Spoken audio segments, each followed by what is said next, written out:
Welcome to TORAH Talk. I am your host, William Hall, broadcasting live out of Kingsland, Texas, USA, with episode number 2 of Controversial Issues, with Rabbi Chaim Coffman from the Holy Land, the crazy rabbi, coming at you live on TORAH Talk. Thank you again, Rabbi, for showing up. You know, it's always a gamble because, you know, this is a crazy scene around here. And last time I had a bad memory of you was like the first time you were on the show and you like totally fried my system. I don't know how you did it from Israel, man, but you did it. That was just beautiful. Always a pleasure to be here, and hopefully I'll be the only one that'll be able to do that to you. Yeah. So, that'll be my claim to fame. That's definitely a good one for sure. I still, to this day, I have no idea. Just everything. It was like we had a blackout on the globe. It's like everything went black. The computer, the sound system, the TV, and all I could think of is you wait till I get him back in the studio. It's a good thing it didn't happen to all of Texas. Just your house. Only me. One small grid. One big step. Only me. Okay. Well, I'll tell you what. Last week we had it was a really hot topic for sure. This week will likely be the same. This one may not be as popular because it's not as widely known. However, the ones who do know about it are sure to be searching for it on YouTube. Last week's show, I think we've already hit probably 700 views. And the difference between, channels like TORAH Talk and channels even like with Jono and Jason, their channels, people don't go there randomly. They go there looking for something, specific viewers looking for answers, rather than someone who is just going to, research something about a car and they just click every video they can, filtering through the right thing. They come places for reasons, for answers, and these topics are very critical. And the topic we're covering tonight, of course, is to me is one of the most outlandish, horrific things I've ever heard about Judaism, and it actually came from Messianics, is the ones who I actually heard it from. Why am I wearing my work hat? I even put the other one in front of me just to put. Hey, you know what? Don't fry my system while I'm changing hats. There we go. Oh, that looks better. It looks cleaner too on the street. Okay, good deal. Sorry, I just got off work a little bit ago. I had to rush here. So the issue tonight is, in fact, I'm going to tell you kind of how I, as an ex-Messianic, after I tell you the topic, of course, most people already know because we've got it titled on the show. Does the Talmud in the oral law, does it condone pedophilia? Literally, in a relationship with children. And I was like, when I first heard that, I was thinking, the good thing is the way I was thinking was somebody got something wrong. There's no way that's possible. That's the way every person on the planet should respond to something that outrageous. But what happens is they don't. Here's how they respond. And Rabbi, you correct me if I'm wrong. A Messianic says, here's this thing. And he's like, aha, I knew it. That's how they approach it. And that is totally wicked to begin with. I mean, why would you assume the worst rather than assume the best anyway? And so the idea is this: if you don't know, this is my theory. If you do not know, you're not trained in the oral law, don't try to teach people about the oral law. Go to those who actually know this stuff, right? So I'm going to let you bring it in. I'm going to probably interrupt you a whole lot to give you a bunch of, just drop-ins about stuff that I've heard from the Messianics. Be nice. I know. You know what? The only thing I could think of in my mind, and I didn't even know how to study it. I kind of knew how to find it, but I didn't know how to study it out, this whole topic. But I do remember that in the Torah, and this is how I was reasoning through this thing, but even in my reasoning, I think I was using fair logic, and it still did not point negatively on Judaism like the Messianic views try to do that. And here's basically how my approach was like if you read the Midrash, this is my spin. If you read my spin before I found out the answer, but it worked. If you read the Midrash and if you subscribe to being an open mind about the Midrash, there's stories all throughout it. And if you look at the matriarchs, for example, Rebecca was it Rebecca is the one they never mentioned her age, or was it Rachel? I don't remember.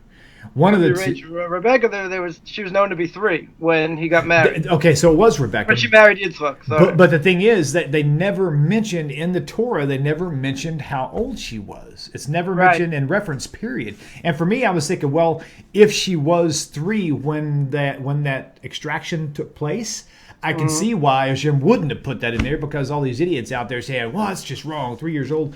But you have to understand the story context too. So my explanation of this was that whole idea, probably some idiotic person, whoever it may be, Christian, Messianic, whatever, saw something in the Midrash about how Isaac supposedly married a 3-year-old, which is not what happened. And they used that to kind of bait their story to try to push people off from oral. From the oral law. And so that's kind of how, in my mind, I was thinking, there's no way these other people are right. There must be a logical explanation. And that's the only thing that came to mind. And I was okay with that, because I know he didn't marry her at 3 years old and they didn't do all this stuff. I mean, there's a lot of really beautiful midrash that explains a lot of stuff about that particular story. So with all that said, the claim is that, in fact, we're going to probably get on the 2 topics tonight, if you're open for it, or we may just have to start a whole new series on the oral law. Oh, sorry, gotta go. It's too early. Come on. Okay. Give me some slack. I don't sleep. Come on. I know. What time you got there right now? We got 4:08 over here. That's wonderful. You know, it's a good thing the caffeine's hitting the system. You guys are in trouble once I get started. What blows my mind is you're such a fireball, and you're so wired all the time. And to think that you don't drink caffeine or you don't drink coffee, I'm thinking, no wonder he does. He'd be blowing everybody's system up. Okay. I'd be a lot worse off if I did, or the rest of the world would be probably. That's for sure. Yeah, right. Okay. My Rebbe once told me, he said, I had him speak, and then I spoke afterwards, and he said, listen, even if I wanted to go to sleep, I couldn't have slept, because even the dead hear you. What are you screaming about? I wanted to take a nap. When you spoke, just let me take a nap. What are you screaming about? You're banging on the table and this and that. Yeah, that's the way it goes. That's crazy. Okay, so if you want, we can go ahead and get kicked off. And we'll just first tell us what part of the oral Torah comes from, and just, if you don't mind, definitely read it word for word in the best translation you can pull off.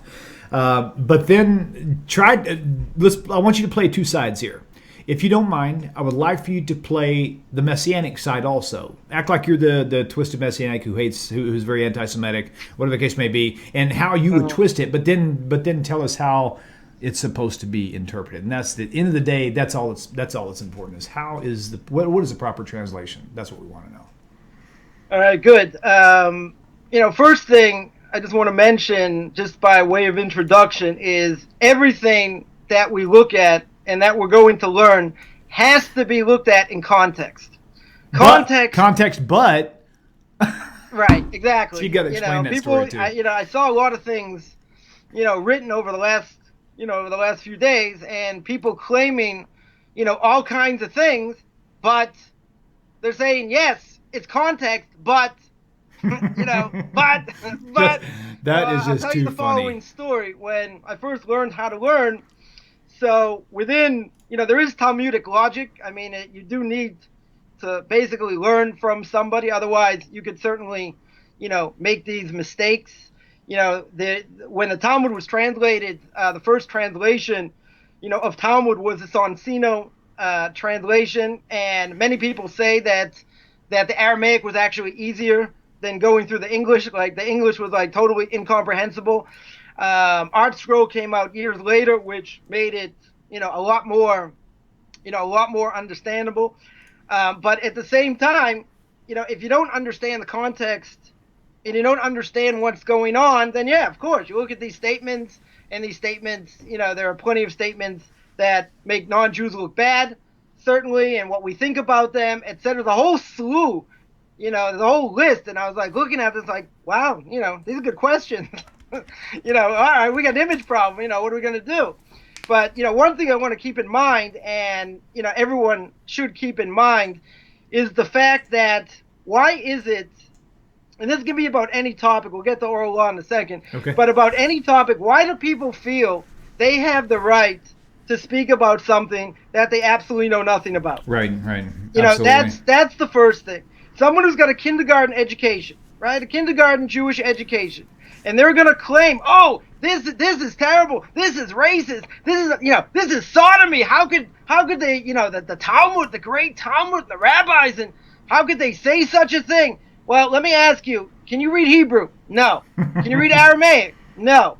Do you know how grammar works? In the Talmud? No. So what are you arguing about?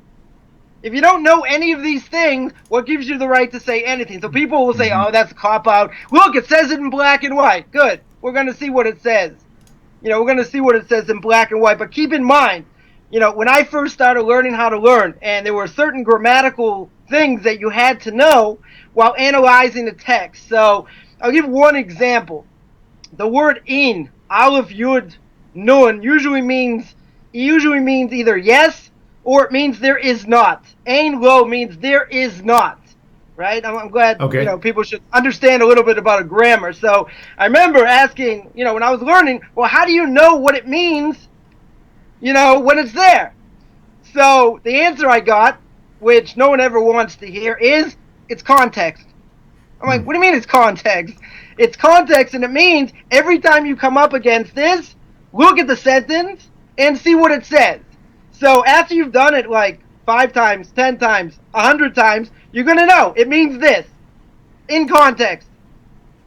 But if it's not in context, you're just going to read it. It's going to sound like gibberish. Right. You're not going to understand. You're not going to be able to put two things together. Like dog walks, said, him. Like, you're going to try and put something together. It doesn't make any sense. Right. So, it's context, right? So this is the $1 million answer. Again, it's not apologetics. You have to see what's being said, why it's being said, and what the purpose is. One thing that you mentioned before about Rivka that the Talmud says, the Medrash brings down, yeah, she was 3, but they lived together until she was able, to consummate the marriage and did nothing. Mm-hmm.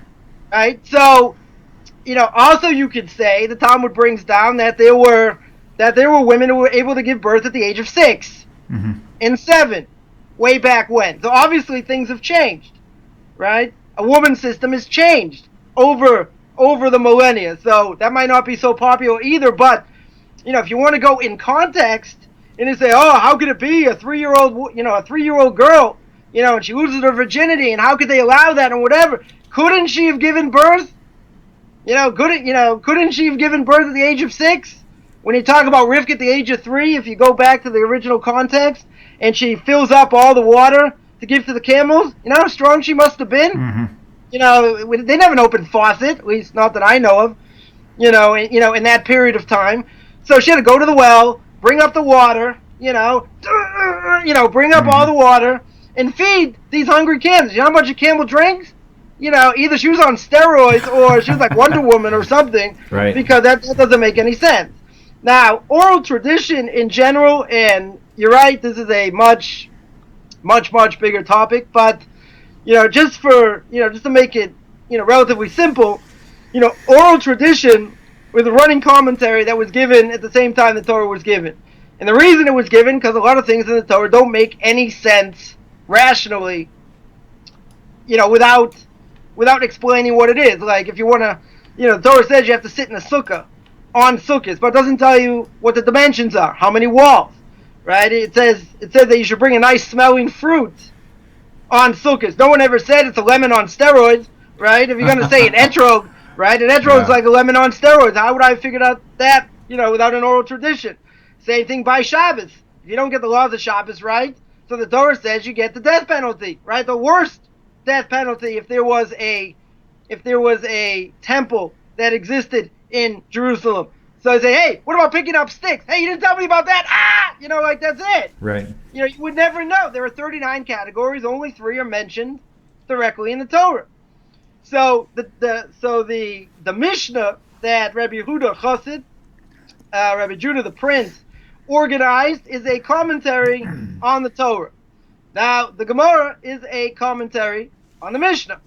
So the Mishnah will say certain things, and then the Talmud will say, well, what exactly, or the Gemara will say, what exactly does that mean? Does it mean like this? Does it mean like that? Does it mean like something else? And then there might be contradictions where one rabbi will say, oh, the thing is like this, and then they'll ask them, like, but somewhere else you said like this. It's like it's a contradiction. Now, why should there be contradictions? One reason is because, temples being destroyed and everyone remembered, what they said was supposed to be passed down orally. So things got lost, as well, and things weren't clear. It was like one big game of, telephone in a certain way. And, therefore, in cases like that, it's not uncommon that either things were misquoted or things weren't known. Like, did he really say this? And sometimes the Talmud will say, of course he said it, I was there. I heard it. Or the Talmud will say, well, maybe not. How could he have said it? Because there are a number of other factors. There are a number of factors involved that won't make any logical sense. So one thing that you brought up that is absolutely true is that if you look at a lot of these statements, and what is said, the Talmud looks bad. You could say the Torah looks bad also. Look at the laws of kashrus. Oh, we're anti-pig. Right, we're anti-pig. That's true. Right. You're not allowed to eat, you're not allowed to eat pig. You're not allowed to eat shellfish. Right? There are plenty of things, in the Torah itself that don't make a whole lot of sense, if we were looking at it. Now, when you're looking at a piece of Talmud, and again, that's why people should never learn it on their own, at least at the beginning, until they have somebody who knows what they're doing. Because if you don't, there are plenty of things that won't make any logical sense. The Talmud will make a statement and say, really? So it doesn't mean, as some people may say, it doesn't mean leave your brains out the door and say, oh, this is the absolute word of God. I love the Jewish people. I love Talmud. This is great. No, it doesn't make any sense because of other things we know. So, the other thing is we can't put our 21st century ideas into this holy text as well because, we're tapping into God's world. So even if there are things we understand, for example, the laws of damages. Now, the laws of damages, if you go to Parshas Mishpatim, it's in the book of Exodus. It's the single Parsha that has the most mitzvahs that are given in the Torah. There are 3 major tractates of Talmud based on those verses. And the laws of damages, any lawyer will tell you, is complicated. So the Talmud makes a statement and says, if you want to become wise, learn the laws of damages. Well, the laws of damages, you have to remember, are also divine. So I remember learning different things. It's like my brain was like, it was on fire. I couldn't make heads or tails of a number of statements. And I remember when I was learning, I would ask this rabbi, what in the world's going on over here? The Talmud states like this. Doesn't make sense because of this. It says you got to sit and try and make sense of it. Right. The way we understand, because but you have to keep in mind it's divine. Right. Okay. Let me jump in just for a second. Okay. So we've already discussed basically the randomness of how it's interpreted, and we're actually getting into now of what it actually, how it literally translates. What is the Talmud really saying about this topic? Now, one final thing I will say is that in the actual Torah, in the Torah itself, where it tells the story of Isaac and Rebekah, if you read along, you can see that there are time gaps in their reading of the story. I mean, in fact, there's such a huge time gap. I think there's like a 7-year time gap just from one sentence to the next. And so, but if you miss these things, then just like blending Pesach with Yom Kippur because they're in the same chapter or whatever, or right back to each other, it's easy to conflate the two together. So anyway, so with that said, so now we're moving into what does the Talmud actually say? How is it that they've taken this out? Where's the X? Come on, where's the censor? Yeah. So that's where we're going right now, just in case you kind of missed the connection point. Rabbi, go ahead with it.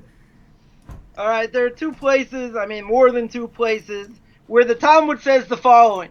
The Talmud says that sex is permitted with a little girl by the age of 3. Also says that a Gentile girl who is 3 can be violated. Now, that's a little bit of a harsh statement.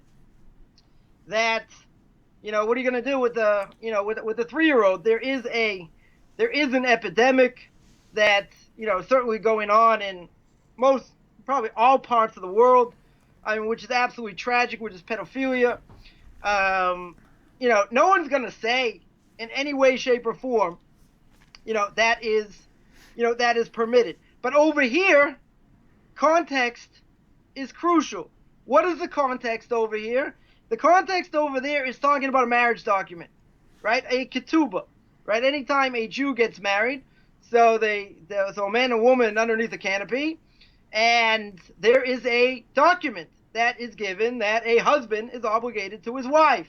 Now the question is, let's say, after the wedding, months later, years later, they decide to get divorced or whatever the case is. The question is, how much does she get?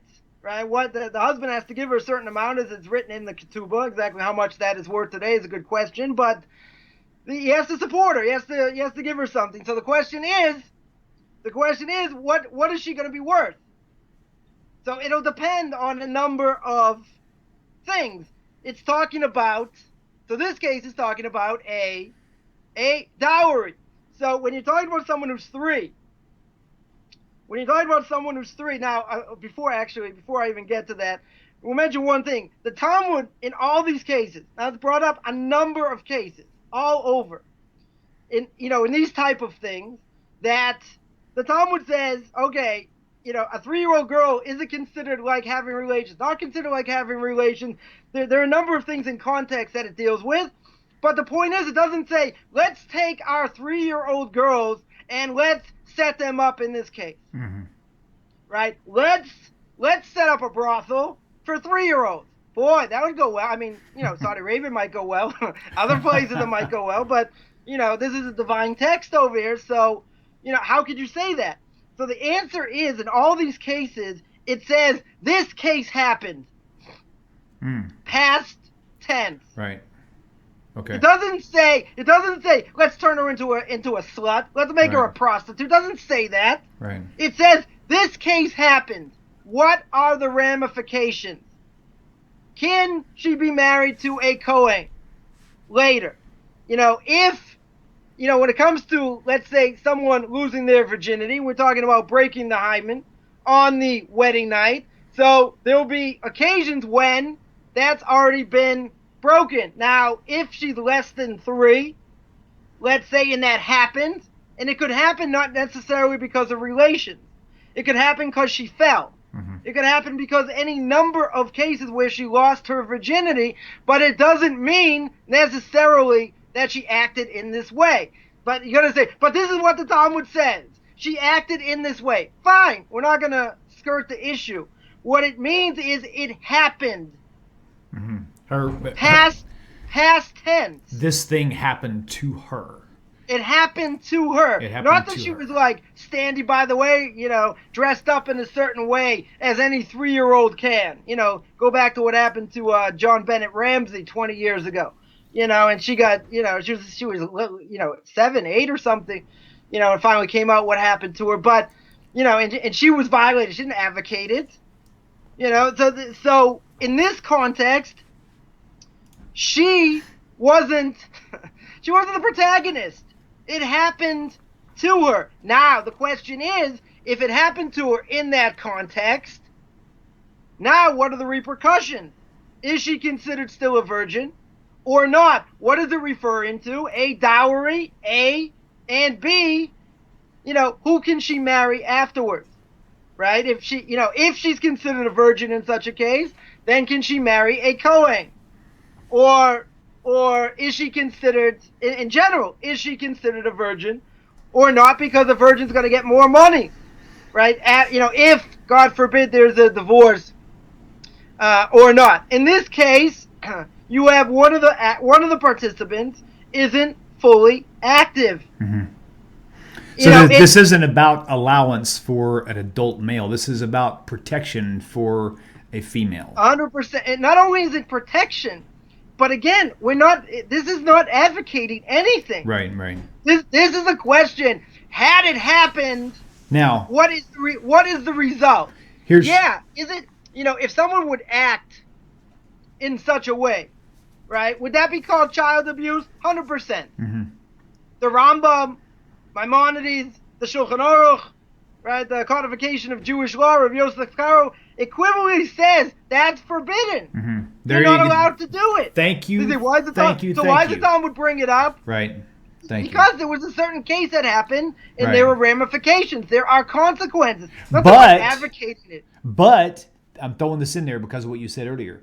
That but scenario happened on this very topic. As I was explaining, somebody was concerned about this issue on the phone, right. And I was explaining it to this person, and probably not as in great of detail as that you're going to, but they weren't satisfied with that. It's like they wanted to believe that the Talmud was condoning pedophilia. It's like when I told them that, like, oh, you're just sugarcoating it. You're just I'm like, do you want the answer or don't you? I mean, if you're married to the idea you already have, why are we talking anyway? And that cognitive dissonance. You can bring 1,000 proofs and say, but I can still believe what I want. Like the guy who told you said you got to keep everything in context. Said, yeah, context, but what do you mean context? But that was so funny when you said that. So we'll give that example. So last week I spoke about homosexuality, and I got taken to task on a few things. But someone said, but you have to look at the context. The context is talking about before about idolatry and pagan things, and about sorcery. Yeah. So what? So normally in the Torah, that's true. There is context, and there are juxtaposition of verses in order to say, well, because it says like this over here and the next thing says like this, so there's a connection, right? Usually that's the case. But in all these cases, when it says, don't sleep with your aunt, don't sleep with your daughter-in-law, don't do any of these things, it's because it's forbidden in and of itself. Mm-hmm. Period. Mm-hmm. That's it. It has nothing to do with paganism. It has nothing to do with prostitutes. It has nothing to do with anything. It's just forbidden. Because if you interact in such a way, what's going to happen is you're going to ruin the institution of marriage. Mm-hmm. And if a person's married and one of the spouses fools around or wants to get married to someone else, we don't allow it because it destroys the institution of marriage. Oh, that's apologetics. That's not apologetics. That's stating the fact. That's a reality. Like I had somebody say, you can prove to me 99% the Torah is true, but I have 1% that I can say it's not true and I don't have to keep it. Mm-hmm. Now, this is only Jews do this. Non-Jews would never do this. So I asked him, I said, you go to college? He said, yes. I said, you ever write a term paper? He said, yes. So I said, how do you write a term paper? He said, you take a thesis, and then the middle of it, you prove it, and at the end, you have your conclusion. I said, great. So let's say you have 10 proofs, 5 proofs, 8 proofs in the middle. And at the end, you leave your conclusion as a doubt. Maybe it's like this. Maybe it's like that. Maybe it's like the other thing. I still have that doubt. Maybe what I just set out to prove isn't true. So I said, what would happen if you did that? He said, you'd fail. You can't do that. You can't bring all these proofs and then say, leave it up as a doubt. Right. I said, if you take all this information and 99% is true, how can you tell me that I still have the 1% chance? Mm-hmm. He said, because I have free will. I'm like, get out of here. You can't argue like that. Right? So the same thing. If someone wants to find, and people have a lot of claims, right? So if that's true, the question is, do you want an answer or you don't want an answer? And that's exactly what you brought up. If they don't want an answer, they're not going to be interested no matter what you say. Right. In this case also, we're talking about this 3-year-old girl, right? So the Talmud also says a sexual act between a male adult and a female under the age of 3. Let's say someone over the age of 9, right? A boy over the age of 9, right, is not considered a loss of virginity. Although it's child abuse, there's no question, right? But that act is not considered an act. What are the ramifications? Again, is she a virgin? How much does she get?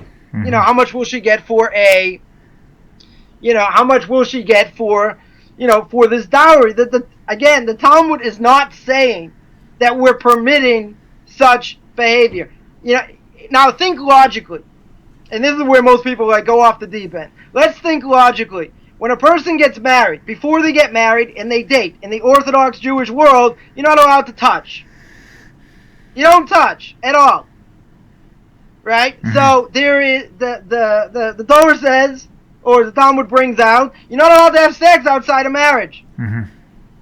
If you're not allowed to have sex outside of marriage, You're not allowed to touch someone of the opposite sex. Where does this come in that is permissible? Right, and for someone who's not of the age to be able to give that permission to begin with.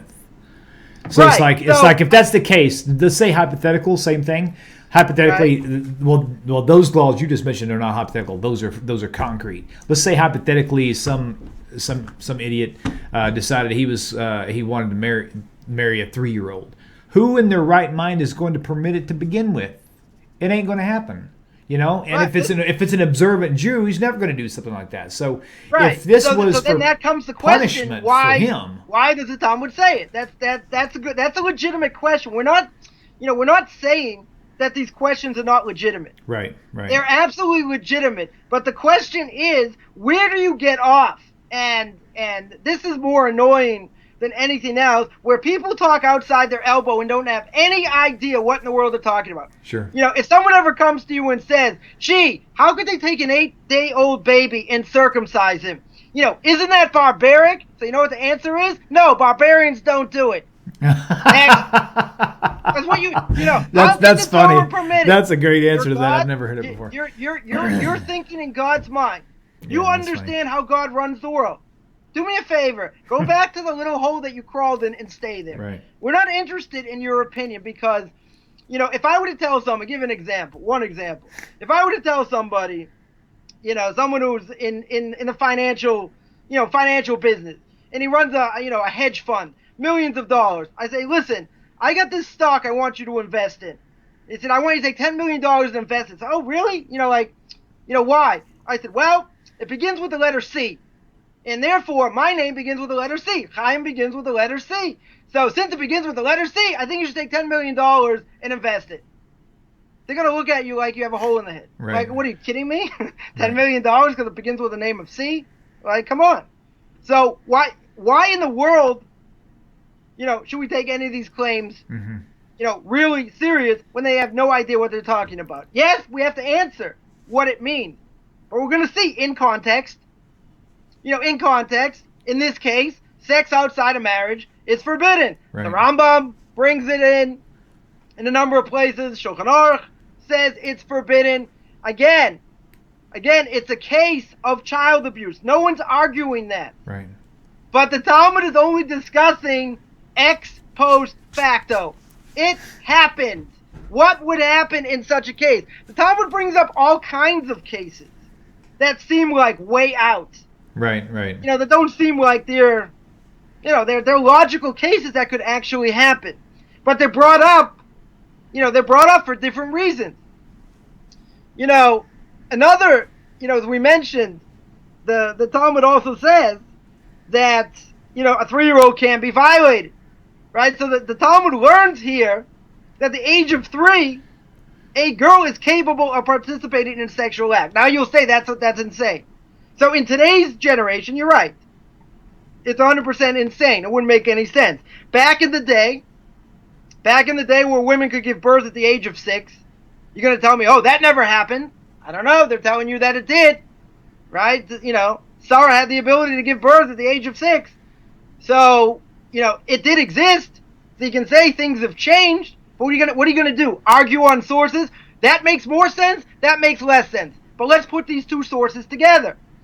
If a woman could give birth at the age of 6, don't you think there's something else going on in a maturity level? What sources? That maybe even by the age of 3? Where does it say that in that time that they could give birth at the age of 6? It's in Tractate Sanhedrin. I can get to the exact quote. Okay. In Tractate Sanhedrin brings it down.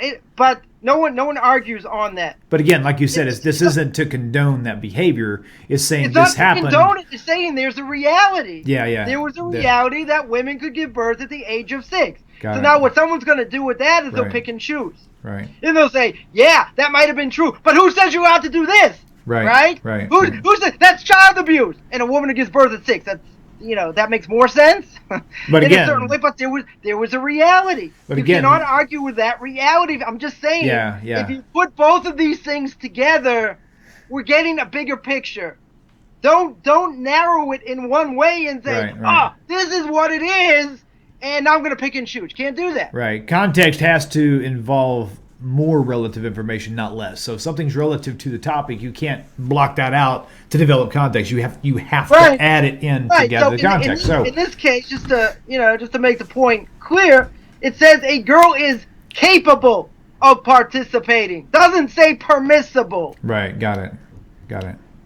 So again, when you're analyzing a text, this is an obvious question. Like, how could this happen? I'm not saying it's not a legitimate question. Right.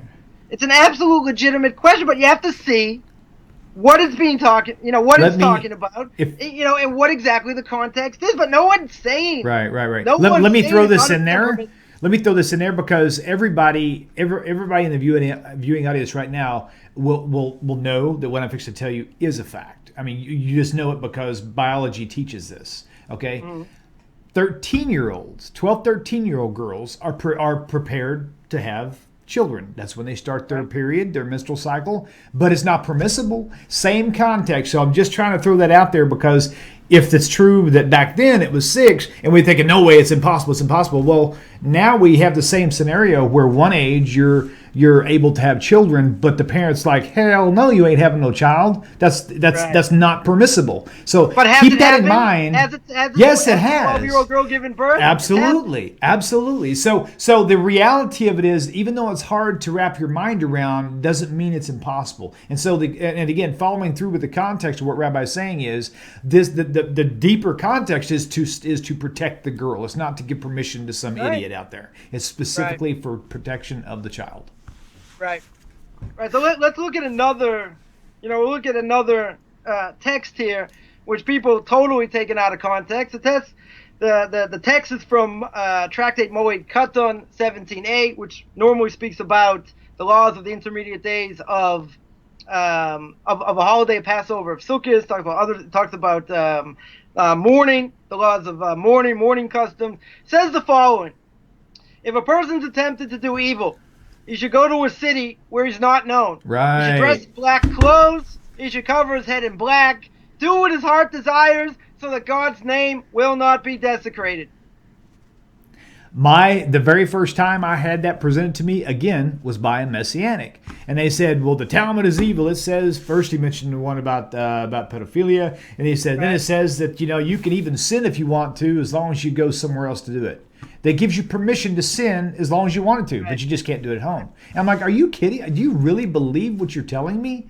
And what you're telling me now, you're going to explain in wonderful detail. It's beautifully delicious, as Rabbi Singer would say. Go ahead. I don't know about that. Magically delicious. I think that was a Lucky Charm guy. I can't remember. Anyway. We'll try anyway. Okay. I'll mention one thing, even just before getting to this, and that is there's another piece of Gemara, a piece of Talmud that says that in Tractate Yuma, which speaks about temple service on Yom Kippur, that says that if a person says, I'm going to sin, and then I'm going to repent, and then I'm going to sin, I'm going to repent, that's nothing. In other words, you can't, according to that, that's an open contradiction. Because you can't say, I'm going to sin, and then I'm going to repent. I'm going to do tshuva. Why? The tshuva is not looked at as anything because you're doing it on purpose. Right. It's not true repentance. So that's an open contradiction. Okay, let's say you don't know that piece of Gemara because these Messianics won't know it. Okay, so let's say we have this statement. Now, let's analyze, right? We'll teach people a little bit how to, Talmudic logic here a little bit. First statement is, if a person is tempted to do evil. So his evil inclination overcomes him. I remember in college, I had someone who was keeping kosher for a little bit, and he says, I got this non-kosher urge. And he's like, I just have to do it. And he ran into a pizza store and got pepperoni pizza. Like, he just had this urge. And he couldn't stop himself. He had this non-kosher urge, and he ran into a non-kosher pizza store. I was like, no, don't do it. And he ran in, and that's what he did. Okay. In this context, right, a person is tempted to do evil. Now, he's tempted to do it, so what should he do? His evil inclination is burning inside him. Now, it doesn't matter what the evil thing is, whether it's, forbidden relationship, whether it's pepperoni pizza, whatever it is, right? What should he do? He goes to a city where he's not known. Now, let's think about it. In those times, it was a lot more difficult to travel than just hopping in a car, right? You go from, you go from city to city today, take you 10 minutes, 15 minutes, whatever it is, based on traffic. Here, okay, got to saddle up the donkey. Let's go, get my provisions. Let's move. It's a delay tactic. So it's going to take you a while to get to this city. Now, he's not going to be known. People aren't going to know him. So if he's not going to be known, he may not be afraid to do anything in public because no one's going to know him. Right. So maybe that's, maybe it's less of a deterrent. We'll see what the deeper meaning is in a second. So what does he do? He dresses in black clothes. I mean, it's kind of funny. You gotta have all these things with you as you're going on the way, right? Take out my black clothes. Okay, I'm gonna change now. Like look like the Wicked Witch of the South or North or wherever. East. Right? I'm gonna dress in black clothes. What do black clothes represent? Humility. Right? You wear black. That's why you see a lot of Orthodox Jews or ultra-Orthodox Jews wear black clothing. It's supposed to represent humility. He's gonna cover his head in black. He's gonna dress up in black, cover himself up. And then he's going to do his heart desire. Now, there are a number of steps that the person has already gotten to before he does what his heart desires. He already has to go outside the city. Going outside the city is going to take time. It's going to make him think, what am I doing? Right? Maybe he'll think about what he's doing and he won't do it. If that doesn't work, all right, let him go outside the city. Let him dress in black clothes.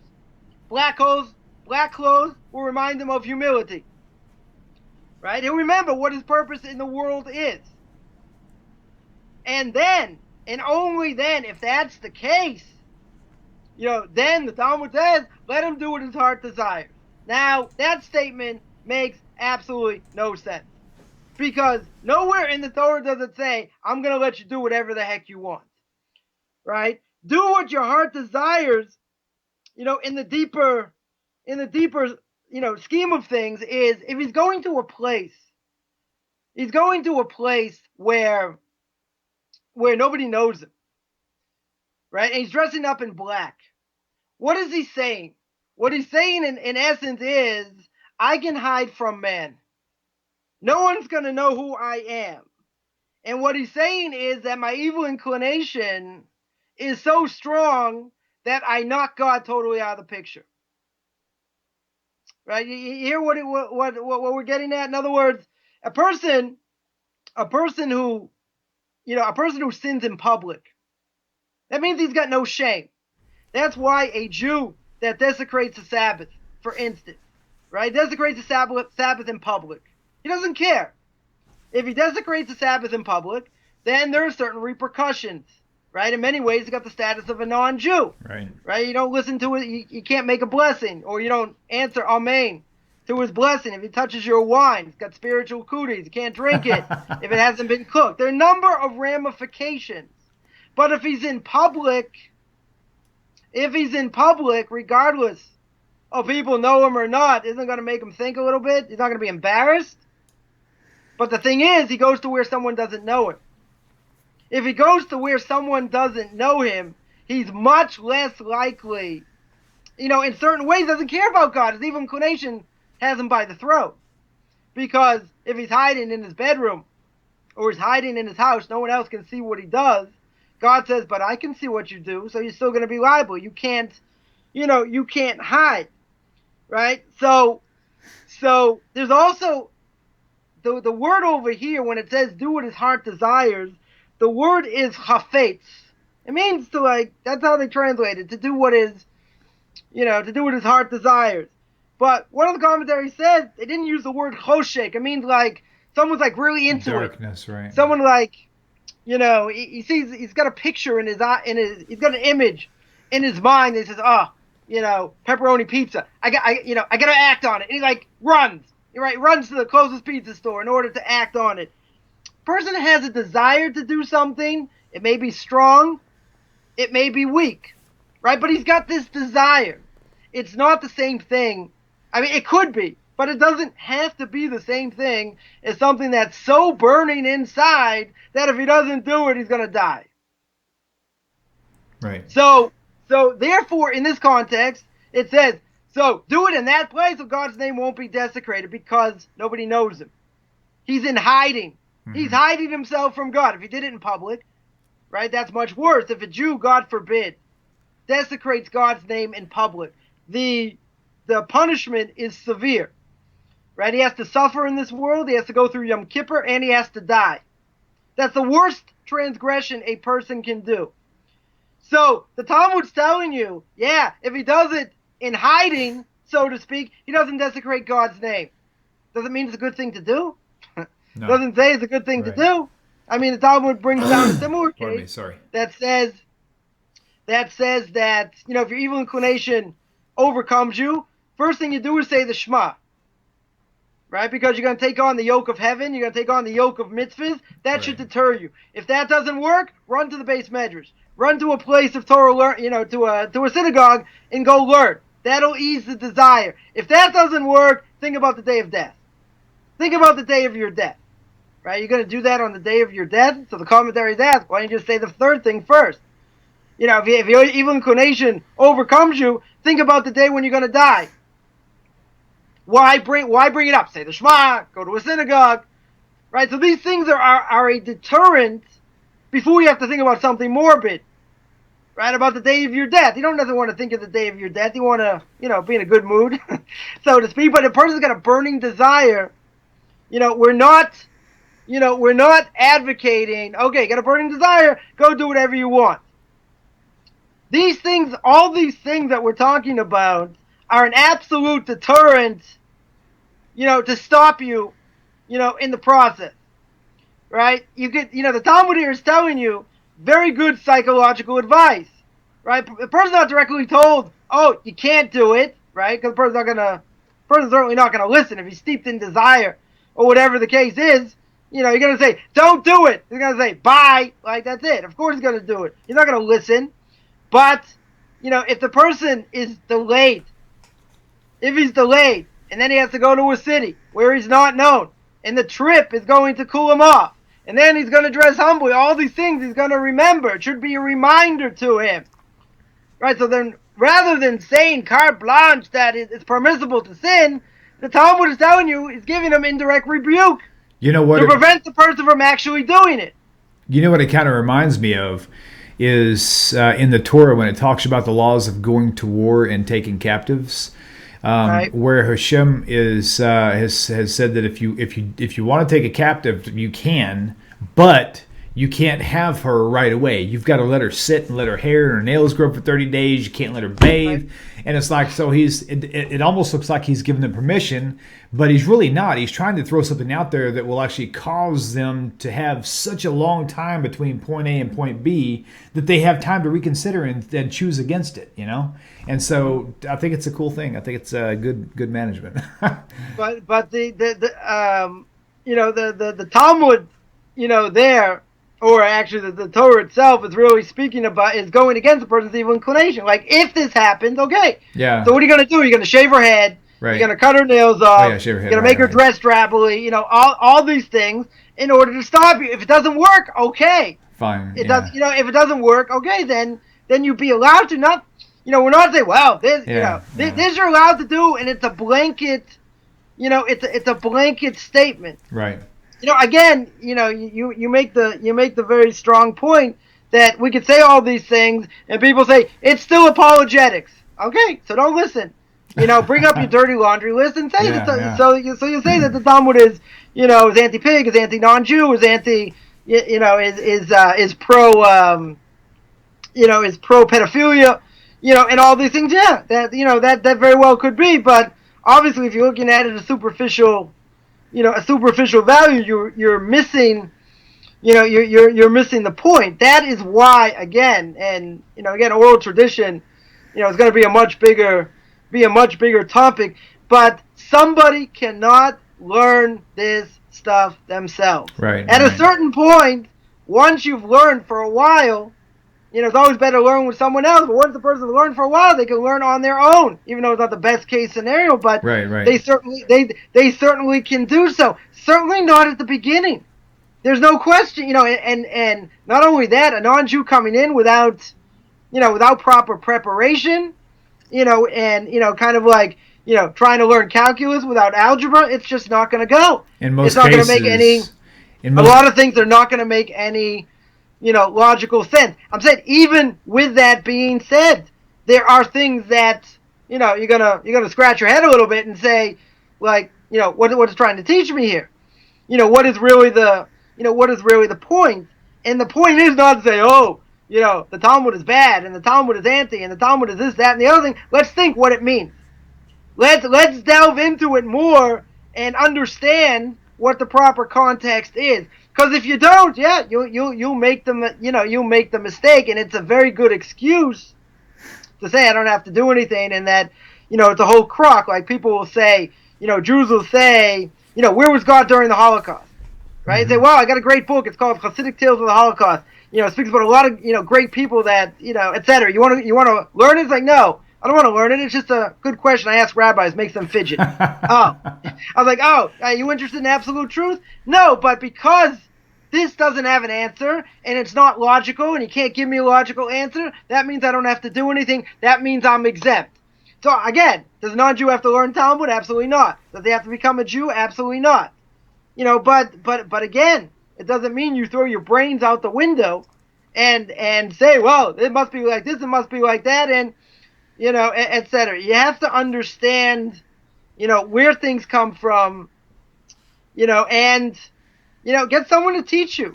You know what? And someone, and to understand, right? Where it comes from. But all these people, they're all the same. Yeah. They have an agenda. Yeah. And their agenda is, I want to take what you do and the holiness of what you do, and I'm going to rip it to shreds, and I'm going to prove my agenda. Okay, go ahead and do it. But that's, if you want to argue in logical terms, we can discuss it. If you want to stick your head in the sand, and not listen to logic and do whatever you want, so go do whatever you want. But the problem is that these people, a lot of these people have so much hatred. They have so much hatred. They're not interested. They're just interested in blasting. We'll blast it so people will really know these people are fake. Mm-hmm. We'll really know that, God's really chosen people. That's another thing, right? I just mentioned that in passing. The Torah says that, we're God's chosen nation. Well, you know why we're God's chosen nation? Because no one else wanted the Torah. Because they accepted the Talmud says explicitly, Avodah Zarah 2b to 3a. Right. God goes to all the nations, says, you want the Torah? He says, well, can I smoke? No, you can't smoke. Okay, I'm not interested. Goes to the Arabs, right? Goes to the Muslims, goes to the Western world, goes to Esav, who represents the Western world. No one's interested. Come to Jewish people. You want the Torah? Says, sure. Want to know what's written in it? Nah, we don't care. God, you already have a track record. We'll do it. Oh, you think you're better than everyone else? That's not what the Torah says. Right. When it says you're chosen, it means you have more obligation. It's not. We don't have a chip on our shoulder, even though some people, some Jews may, which is totally wrong. Right. But we don't have a chip on our shoulder saying we're better than you. All you non-Jews, like nah. Like, do me a favor. That's not what it means. Yep. You want to have all my obligations? You want to get up at 4 o'clock in the morning and do these videos? Come on. There are plenty of things, that we do because we're obligated to do it. It has nothing to do with being better. So then you say, well, why did God say it? Why does God make these statements, so to speak, and let people make mistakes? Because he gave us free will, right? Like in Genesis it says, God says, let us make man in our image. What do you mean we? Who's we? It's only God, right? So the commentaries say he's talking to the heavenly court. It shows God's humility. Before he created man, he spoke to the heavenly court. It's a good thing to do, not a good thing to do. But people could make the mistake and say there are 2 gods, there are 3 gods, there are 5 gods. I do the same thing with my son. I mean, when we're working to get, my son is 10 years old, and whenever we're on the job site, I'll say, "Come on," like we're working on a bathroom remodel right now. I said, "Come on, let's go cut some tile." And it's like, of course, in this situation, I did let him cut the tile, but there were certain things I would say, well, let's do this, and there's no way he could possibly do it. But it's my way of including him. Go ahead. Good luck. Hey, I thought of a really... Did I do it right? I did think of a really interesting visual that might help. It helps me. It may help some others regarding how to view the oral Torah. And Rabbi, you may correct me when I'm done, but this worked for me. If you look at the United States map, you can see that, let's just say you zoom out of your city, you see the U.S., 50 states, right? And it's like you take 50 states, 50 names. Think 10 commandments, right?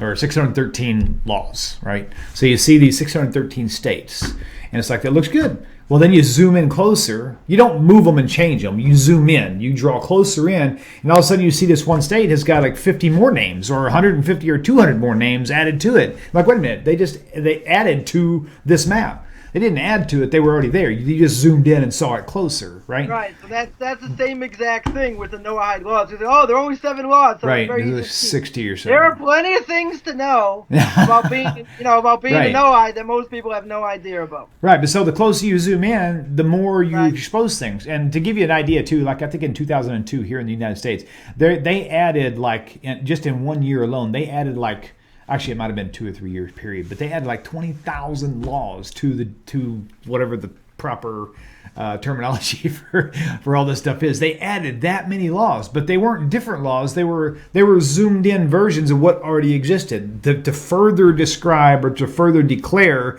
what this actually meant. So why is it so impossible? We the Constitution. Yeah. So why is it so impossible to believe that the 613 laws don't need an explanation? That doesn't make any sense to me at all. They have to have an explanation, right? Yeah. So we'll be Karaites, all 10 of them that are left in the world, right? So we'll interpret the Torah, literally. Well, even if you want to argue philosophically, right? What happened to all these people? They disappeared. Mm-hmm. If it doesn't work, and this is what I'm very fond of saying, if it doesn't work and you can't pass it down, I don't care what your philosophy is, it doesn't work. Right. Take the example of a mule. A mule is a hybrid between a donkey and a horse. There's only one problem with the mule: sterile. Mm-mm. So who cares? Who cares what your philosophy is? Even if I would agree the Karaites are right. That's interesting, yeah. They disappeared off the face of the earth. Ooh, the rabbis, killed them and they chased them and they. Now to clarify, Rabbi's not saying that all of them are gone, but the populace of them are gone. You have one or two who choose to be that way because they think that's right. But then what happens 2 generations away with their own children? They're so casual they don't follow anything, or whatever the case may be. What I'm saying is there are 50 in the world. It's a very, very small number. Yeah, right. True. That have totally, absolutely disappeared. Now I don't care why they disappeared. Right? That's not my. That's not my issue and about semantics and everything else. They disappeared because it doesn't work. Yep. It didn't take on. If it didn't take on, take your philosophical mumbo jumbo and go take a long walk. It doesn't work. That's it. Mm-mm-mm. Well, I tell you, Rabbi, it's been a very hot night. Yeah, for sure. Oh, wow. Hey, so Rabbi's got a Facebook page. You'll find it pretty easily. Just go on Facebook and look for Beyond Orthodox Conversion to Judaism. Find Rabbi Coffman. You can join his webpage. He's got classes for Noahides and for other things as well. You're more than welcome to follow him along. It's becoming more and more popular these days, so you might want to get in while you can. I don't know what Rabbi's limitations are. Hey, Rabbi, real quickly, just give us about a minute spill on what you're doing with the Noahides and with the conversions, if you don't mind. Sure. Anyone interested in conversion? So I have conversion classes 3 times a week. One is optional on the Torah portion of the week. So if someone seriously interested in conversion, we can help them. Someone doesn't want to convert, still wants to eat shrimp, want to hold by the 7 Noahide laws or much more than that. So we have a class for that as well. I do try and help, get them integrated into communities and, move them along coming out of idolatry, which I think I mentioned last week. We're in the process of having a 8-part series about someone comes out of idolatry. Which way should I go? Should I convert? Should I be a Noahide? Exactly, what the options are. And the last thing I have to do with conversion is really about giving a class on the book Derech Hashem, the Way of God, which is all about why God created the world, the purpose of man, purpose of the nations, divine providence. Again, Jew, non-Jew, I think it's important for people to know based on the Ramchal, Rabbi Chaim Coffman's book. I call it Intro to Kabbalah, so it's got like turn people into frogs, turn them back. It's a lot of fun. So that's pretty much what we're doing. I have a YouTube channel at Rabbi Chaim Coffman on YouTube. You can check that out on videos on the Torah portion of the week and on conversion as well. But anyone who needs help in any of these subjects, I'm certainly available. Certainly a little bit of a live wire, as you can figure out. So you come at your own risk. Okay, Rabbi, before we go, someone has asked, Daniel on YouTube has asked to let you continue on your point about the let's create man in our image. Can you revisit that? Do you remember what you were talking about? Yeah, sure. Okay, please do. The Torah says when God created man, the Torah says clear. God says, let us make man in our image. Now, the obvious question is, why does he say it in the plural? Right? God is singular, normally. Right? If you say, let us make man, the commentaries say, what do you mean, let us? Who's us? So God is talking to the heavenly court. Rashi says, other commentaries bring out, showing his humility, whether the whole discussion that the Talmud brings up was a good thing for man to be created or not. It goes back and forth, back and forth. So God, in his humility, doesn't need the heavenly court to decide. He can do whatever he wants. But he showed humility by speaking to the heavenly court. You say, okay, very nice, big deal. Who cares? What's irrelevant to me? So the idea is that there are a number of things in the Torah, especially you look what happened to, with Abraham and Sodom, that God says, let us go down and see what's going on with Sodom. What do you mean, let us? Right. Good point. Same thing. It's the exact same thing. So someone could say, well, are there 2 gods? Maybe there are 5 gods. Maybe there are 10 gods. Maybe it's polytheism. There were 3. We know. No, it's not polytheism, but we know God Jesus gives was there. you free will to make a decision that if you want to say that it's polytheistic and you want to make a mistake, God's going to say you can make that mistake. I don't think you should make that mistake, right. But God's giving you the opportunity to have free will. And therefore, if you want to make the mistake, God says, okay, make the mistake. I'm not telling you to do it, but you have the opportunity to do so. There are a number of cases, that are like that people could say, well, I have this choice, I can make this choice, and, maybe God doesn't exist, maybe he doesn't, that you could make that mistake. But Sure. God's going to allow you to make that mistake because he didn't want to create robots. Very good. Wow, that's fun. That's awesome. I actually threw in a little sarcasm there. I don't usually do that, so forgive me on that. So Come on, you've been hanging out with me too long. Must have been. Oh man, that's funny. Well, I'll tell you what, Rabbi, thank you again. It has been really a delight, and I think we are going to try to keep this schedule. So every Wednesday night we'll try to keep the controversial issues. If you have an idea of a controversial issue, email me to knocktalkquestions@gmail.com.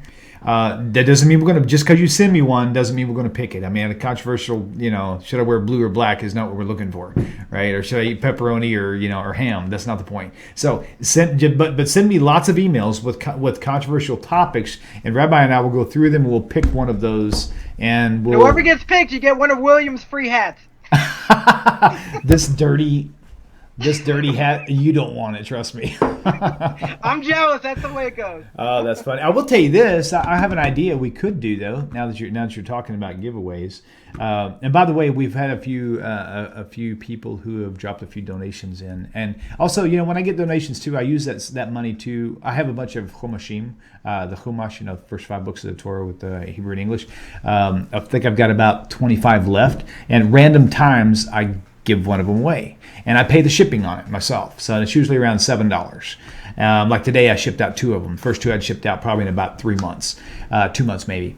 But if you send us a hot topic, and we choose your hot topic, then I will send you a free chumash, and yes, I will pay the shipping on it. So there you go. All right, Rabbi, it sound good to you? Don't miss out.